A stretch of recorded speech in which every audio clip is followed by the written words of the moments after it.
کی عید کو جوا کا اڈا بنا لیا ہو، شراب پینے کا ذریعہ بنا لیا ہو، سینما تھیٹر پہ جا کر کے عیش کرنے کا ذریعہ سمجھا ہو، میں سمجھتا ہوں کہ ان کے اندر روح اسلام نہیں آئی۔ اگر میں یقین کے ساتھ کہتا ہوں کہ اسلام میں جو بھی عید آئی ہے، جو بھی عید ہے، آپ اس کا تجزیہ کر کے دیکھیں، آپ کو کھلے میدانوں میں سڑکوں پر چھوڑ نہیں دیا جاتا کہ دن بھر جو کرنا ہے کرو، نہیں، بلکہ خوشیاں منانے کا طریقہ یہ بتایا گیا ہے کہ سب سے پہلے اٹھنے کے بعد وضو، غسل، عطر، خوشبو کے ساتھ پہلے بارگاہ رب العزت میں آؤ اور سجدہ کرو۔ یہ خوشیاں منانے کا سب سے پہلا طریقہ یہ ہے کہ مسلمان جب سب سے زیادہ خوش ہوتا ہے تو سجدہ کرتا ہے۔ تو سجدہ کرنے کے لیے آج عیدگاہوں میں، مسجدوں میں جو لوگوں کی آج قطاریں ہیں، صفیں لگی ہیں، میرے عزیزو، یہ اسلام کا خوشی منانے کا طریقہ ہے۔ یہ نہیں کہ لوگوں کے درمیان کچرا بن کر کے لوگوں کو ایذا دے کر کے خوشیاں منائی جائے، اسلام اس کا قائل نہیں ہے۔ بہرحال سب سے بڑی خوشی ہمارے لیے کون سی ہے؟ اللہ نے فرمایا قرآن میں، اے محبوب آپ فرما دے جب اللہ کا فضل آئے اور اس کی رحمت تو خوشیاں مناؤ۔ تو اللہ کا فضل اور اس کی رحمت کیا ہے؟ اللہ کا فضل اور اس کی رحمت کیا ہے؟ بہت ساری چیزیں ہیں۔ رمضان یہ اللہ کا فضل ہی تو تھا، تمہیں کھلا پلا رہا ہے یہ اللہ کی رحمت ہی تو تھی، تمہیں صحت اور تندرستی دیا یہ اس کی رحمت ہی تھی۔ تو یہ فضل اور یہ رحمت ہے، لیکن سب سے بڑی رحمت جب تمہارے پاس آئے تو خوشیاں مناؤ۔ قرآن کہتا ہے سب سے بڑی رحمت کیا ہے؟ وَمَا أَرْسَلْنَاكَ إِلَّا رَحْمَةً لِّلْعَالَمِينَ، محبوب ہم نے آپ کو سارے جہانوں کی رحمت بنا کر بھیجا ہے۔ پتہ یہ چلا کہ کائنات کی سب سے بڑی رحمت مصطفیٰ کریم کی ذات پاک ہے، اور جب وہ آئے تو سب سے بڑی خوشی کا دن ہوتا ہے۔ اسی لیے کہا ہے کہ دونوں عیدوں سے افضل ہے عید میلاد رسول، چاہے عید الفطر ہو یا بقرعید ہو، عید الاضحیٰ ہو، یہ دونوں عیدوں سے افضل ہے عید میلاد رسول۔ اس کی وجہ یہ ہے کہ ہمیں نہ عید الفطر معلوم ہوتی نہ عید الاضحیٰ معلوم ہوتی، یہ سب معلوم ہوئی ہیں اگر تو آمنہ کے لال کے صدقے میں معلوم ہے۔ ہاں، ہمیں رمضان پتہ چلا ہے، عید پتہ چلی ہے، تو کس کی بدولت؟ اگر مصطفیٰ کریم صلی اللہ علیہ وسلم نہ آتے نہ بتاتے تو کون سے رمضان کا تصور تھا، کون سی عید پتہ چلتی؟ اسی لیے حاصل کلام تو یہ ہے میرے عزیزو، وہ جو نہ تھے تو کچھ نہ تھا، وہ جو نہ ہو تو کچھ نہ ہو، جان ہے وہ جہان کی اور جان ہے تو جہان ہے۔ آج عید اگر منانا بھی ہے تو میں یہ ضرور کہوں گا کہ آج عید پڑھنے کے بعد، نماز پڑھنے کے بعد سب سے پہلا کام جو آپ کرتے ہیں وہ کیا ہے؟ سب سے پہلا کام آپ یہ کرتے ہیں اپنے ماں باپ، اپنے رشتہ داروں سے ملاقات، اور گھر جلدی بھاگ کر کے جاتے ہیں کہ اپنے بڑوں سے ملاقات کرنا ہے۔ آج مصافحہ معانقہ کا دن ہے، آپ کو اپنے ماں باپ جس قدر یاد رہتے ہیں، میرے عزیزو اس رسول کو آج ہرگز فراموش نہ کرو جو اپنی رات کی تنہائیوں میں تمہیں امتی امتی کہہ کر یاد کیا کرتے تھے۔ آج ان کا دن ہے، آج اس رسول پاک کا دن ہے۔ سورج کے ڈوبنے سے پہلے پہلے تک کثرت سے میرے آقا کی بارگاہ میں بیٹھ کر درود بھیجو اور عرض کرو کہ آقا آج میری خوشی کا دن ہے، میں اپنے ماں، اپنے باپ، اپنے بھائی، اپنے بہن، سب سے زیادہ اگر دنیا میں کسی سے پیار کرتا ہوں تو وہ آپ کی ذات مبارکہ ہے۔ رسول پاک صلی اللہ تعالیٰ علیہ وسلم کو یاد کرنا آج کی عید کے دن کا ایک بہت ہی بڑا حصہ ہے مومنوں۔ باقی میں دوسروں کے بارے میں نہیں کہہ سکتا جن لوگوں نے آج کی عید کو جوا کا اڈا بنا لیا ہو، شراب پینے کا ذریعہ بنا لیا ہو، سینما تھیٹر پہ جا کر کے عیش کرنے کا ذریعہ سمجھا ہو، میں سمجھتا ہوں کہ ان کے اندر روح اسلام نہیں آئی۔ اگر اسلام کی روح ہوتی، اگر ایمان ان کے قلب میں بشاشت پیدا کر چکا ہوتا تو ہرگز وہ ایسی جگہ قدم بھی نہیں رکھتے۔ اے میرے عزیزو، آج مصطفیٰ کریم صلی اللہ علیہ وسلم کے سچے غلام بن کر کے دکھانے کا بھی دن ہے۔ آج دنیا تمہیں دیکھ رہی ہے، آج پوری دنیا دیکھ بھی رہی ہے اور ڈر بھی رہی ہے کہ یہ باہر نکلے ہیں آج کیا ہونے والا ہے۔ میرے عزیزو، تمہارے پاس سب سے بہترین میسج دینے کا وقت یہ ہے کہ رسول کریم صلی اللہ تعالیٰ علیہ وسلم کے غلام ان کی سنتوں میں ملبوس اپنے گھروں سے آج نکلے ہیں اور پوری دنیا میں حضور کی سنتیں عام کر کے رہیں گے اور حضور پاک صلی اللہ علیہ وسلم کے اخلاق کو پھیلا کر رہیں گے۔ آج تمہارے ذریعے سے حضور اکرم صلی اللہ علیہ وسلم کے اخلاق عام ہونے چاہیے، نان مسلم ہو غیر مسلم ہو کوئی بھی، اگر اس کے ساتھ تمہارے مدد کا جذبہ آیا، کم سے کم اس کے دل میں یہ خیال تو آئے گا کہ یہ نوجوان کیوں میرے ساتھ اچھائی کر رہا ہے۔ اس وقت تم یہ بتا سکتے ہو یہ میرا اپنا عمل نہیں، یہ میرے آقا کا عمل ہے۔ نبی پاک صلی اللہ تعالیٰ علیہ وسلم آج کے دن غریبوں کو نہیں بھولتے، یتیموں کو فراموش نہیں کرتے۔ حضور پاک صلی اللہ تعالیٰ علیہ وسلم آج ان یتیموں بیواؤں سب کے گھروں کا خیال تک رکھتے تھے۔ عزیزان گرامی وقار، آج عید کے ان لمحات میں یقیناً رمضان المبارک گزر جانے کے بعد خوشیوں کا دن ضرور ہوتا ہے، لیکن ساتھ ہی آج ہمیں قلق بھی ہے، غم بھی ہے ہمارے ان بھائیوں کا جو آج عید منانے کے لیے یا تو ہمارے ساتھ نہیں ہیں، ناحق جیلوں میں بند ہیں، کچھ بے قصور قیدی ہیں، اور بہت سارے وہ لوگ ہیں جن کے ہاں اسباب کی کمی ہے اور کوئی عید نہیں ہے ان کے ہاں۔ وہ فلسطین کا علاقہ ہو کہ شام ہو کہ یمن ہو کہ عراق ہو، ان کے ہاں کوئی عید نہیں۔ وہ کھلے میدانوں میں آج بھی ایک ایک روٹی اور بوٹی کے لیے ترس رہے ہوں گے۔ آج اس درد کے ساتھ ہم عید کے لیے حاضر ہیں اور بارگاہ مولا میں یہ عرض ضرور کریں گے کہ مولا، جہاں تو ہمیں نرم لقمے کھلا رہا ہے، حضور کی اس غریب امت پر بھی رحم فرما دے۔ ایک میرا ہی رحمت میں دعویٰ نہیں، شاہ کی ساری امت پہ لاکھوں سلام۔ آج عید کے دن جو کام کرنے کے ہیں، میرے مصطفیٰ کریم صلی اللہ علیہ وسلم کو راضی کرنے کا دن ہے۔ آج کے دن حضور فرماتے ہیں اللہ تعالیٰ کو سب سے زیادہ پسندیدہ جو عمل ہے، سب سے زیادہ پسندیدہ وہ دو ہے، دو عمل اللہ کو بہت پسند ہے آج کے دن۔ فرمایا میرے آقا صلی اللہ علیہ وسلم وہ دو عمل کیا ہے؟ حضور فرماتے ہیں پہلی چیز یہ ہے کہ اللہ رب العزت کی بڑائی بیان کرنا۔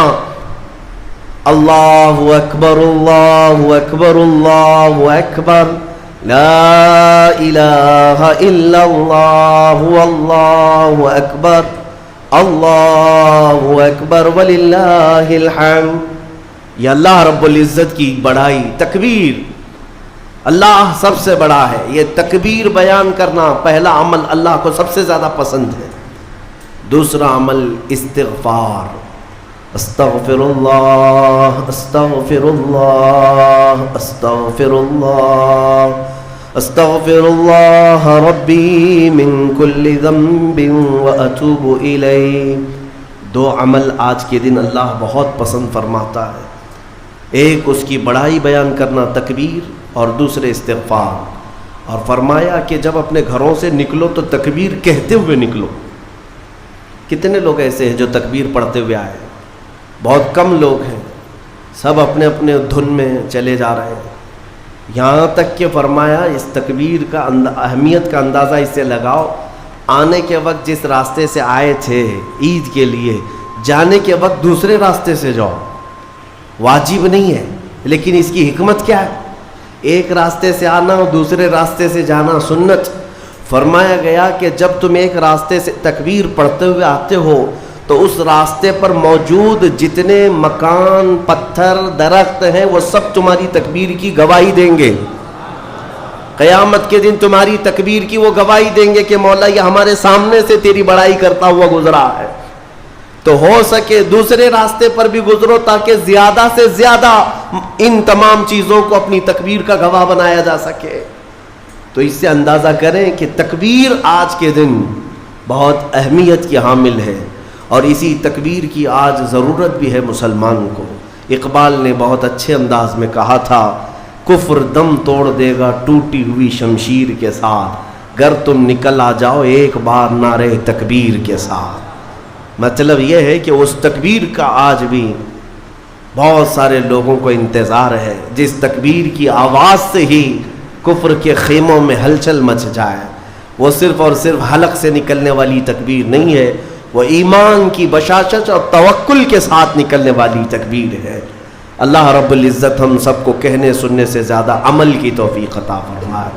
آج میرے عزیزوں، عید الفطر میں جو نہیں کرنے کے کام ہے وہ مجھے بتانے کی ضرورت نہیں، سمجھدار طبقہ ہے ہمارا۔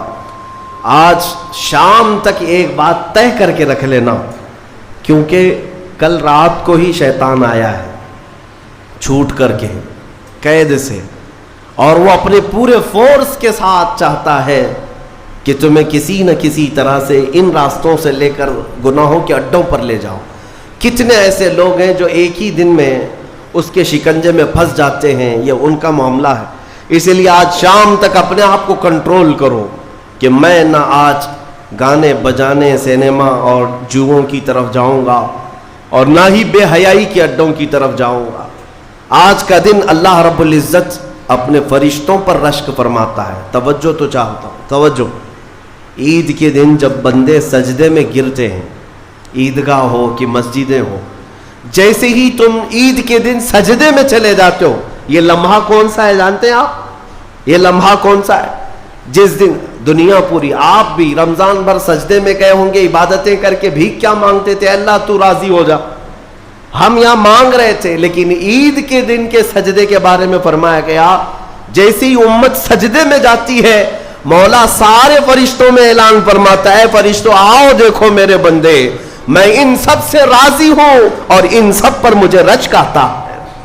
آج دنیا خوشیوں میں ڈوب کر کے عیاشی کرنا چاہتی ہے، لیکن میرے یہ بندے ہیں جو دنیا کو ترک کر کے میری بارگاہ میں سجدہ ریز ہیں۔ آج مولا رب العزت رشک فرماتا ہے فرشتوں پر۔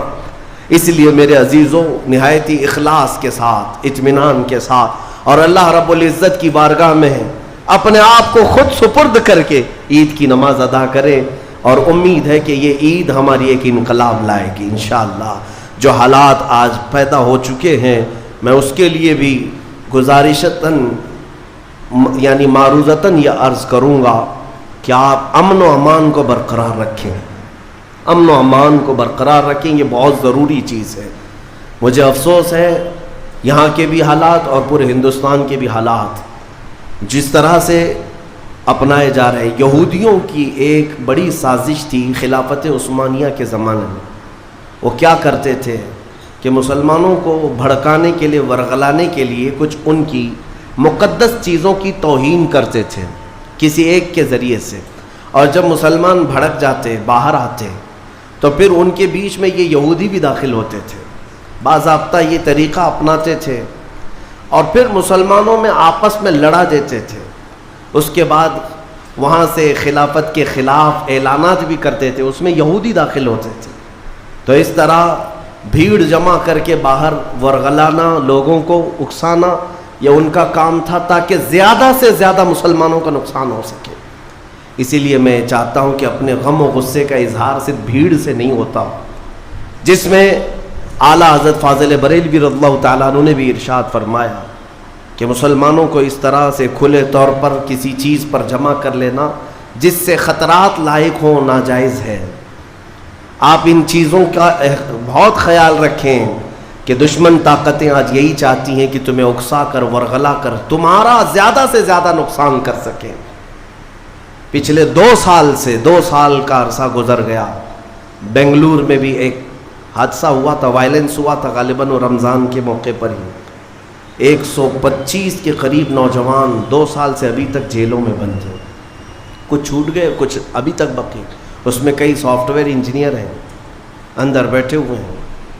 تو یہ سب حالات دل کو دہلا دیتے ہیں۔ آپ امن و امان کو برقرار رکھیں، اور جب تک اپنے بڑوں اور بزرگوں کی طرف سے کوئی بات نہ آئے، آپ کوئی بھی چیز اپنے ہاتھ میں نہ لیں، اور اللہ کریم ہم سب کو ماحول میں امن و امان برقرار رکھنے کی توفیق عطا فرمائے، اور ظالموں کے شر سے مولا ہماری حفاظت فرمائے۔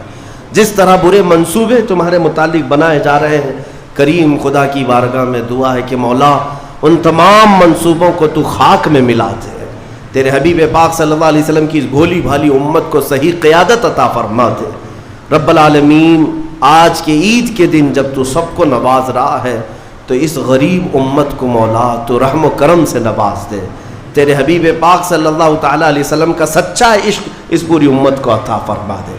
وصلی اللہ تعالیٰ علی خیر خلق محمد وآلہ واصحابہ اجمعین۔ وآخر دعوانا ان الحمد للہ رب العالمین۔ کھڑے ہو کر کے صفیں درست کر لیں۔